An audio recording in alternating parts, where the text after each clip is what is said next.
કલ્પેશ કુંડલી હાથ સે હાથ જોડો કોંગ્રેસ પ્રમુખ સિવિલ સર્જન મોનાલીબેન માકડિયા જે પોતે પ્રાઇવેટ હોસ્પિટલ ધરાવે છે તેને અનુસંધાને આજે અમારે કલેક્ટરમાં રજૂઆત હતી.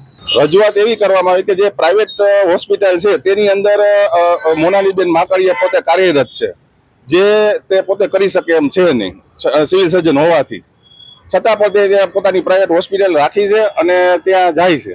Mangalam hospital 150 foot ring road આંખ બીચોમણા કરી રહી છે તેવું આના ઉપરથી સ્પષ્ટ લાગી રહ્યું છે. માંગ એવી છે અમારી કે એને તાત્કાલિક બરતરફ કરે અને પૈસા રિકવરી કરે, કારણ કે એમાં એક નિયમ છે કે તમે પ્રાઇવેટ હોસ્પિટલમાં જો તમારે કામ કરવું હોય તો એલાઉન્સ અને મંજૂરી બંને ન લેવી, એલાઉન્સ ન લઈ શકો અને મંજૂરી લેવી પડે. જ્યારે આને નિયમોનો ઉલાડિયો કર્યો છે, એલાઉન્સ અત્યારે 25 થી 30% લે છે પ્રાઇવેટ હોસ્પિટલમાં ન કરવા બાબતે. સાંજ સમાચાર ફેસબુક પેજને લાઇક કરો, વિડીયો શેર કરો અને વધુ વિગતવાર સમાચાર માટે sanssamachar.net વિઝિટ કરો.